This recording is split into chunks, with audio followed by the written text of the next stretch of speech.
山幸彦が地上に戻ってしばらくした頃、豊玉姫は子海ごもり、海を越えて戻ってきた間もなく生まれます。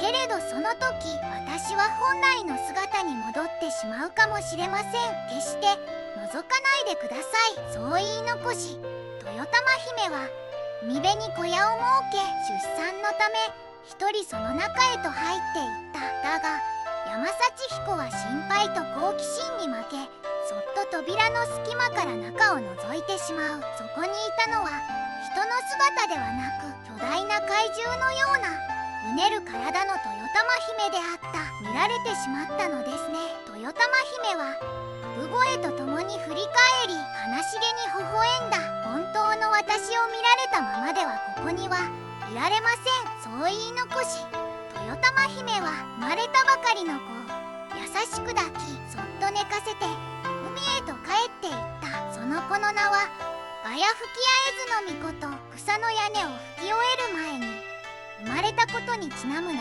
ある。その後、海の方から姉に面差しの似た若き女性が現れた。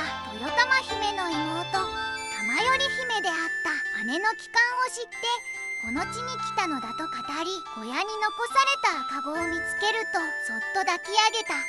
姉上の大切な子なら私が育てましょう。玉頼姫はそのまま地上に残り、ガヤ吹き会津の命をまるで宝物のように抱きしめながら育てた。やがて2人は結ばれ、その間に人柱の子が生まれる。なお言われ彦の命、後の神武天皇、高間ヶ原の血を引き、地上の海と山を越えて生まれたその子は、ある日静かにこう告げた。この日向の地は神々の眠る場所だが、我が治めるべき国は東にある。そこには人が集い、国をなすにふさわしい大地がある。大和、それこそ我が目指す地。神武は兄たちと共に船で旅立つことを決意する。進軍の道中、待ち受ける困難、嵐と疫病と戦、裏の地では土着の豪族エウカシとの戦いがあり、神武の軍は奇襲を受け、多くの犠牲を払った。さらに長常彦という強大な敵が立ちはだかる。その戦いで神武の兄五瀬の命は矢を受け倒れた。我が命ここまで。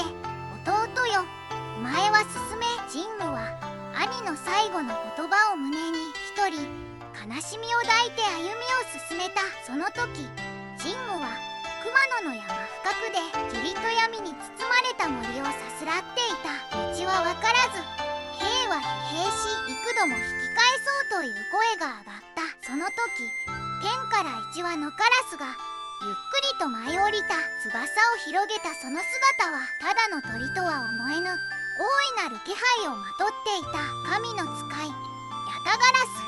ヤタガラスは神武の前に立ち、しばし見つめると山の奥へと飛び立った。神武はそれに従い森を進む。導かれるように山を越え谷を抜け、ついに大和の平野へと出た。長き戦の果てに道はついに開かれた。かつて剣を向けてきた者たちも今は静かに道を譲った。そしてたどり着いたのが奈良の橿原の地であった。幾多の苦難を乗り越えた神武はついに奈良の橿原の地にたどり着く。ここに我が都を築こう。人々は膝をつき、神の血を継ぐ若き王に頭を垂れた。こうして神武は初代天皇として即位した。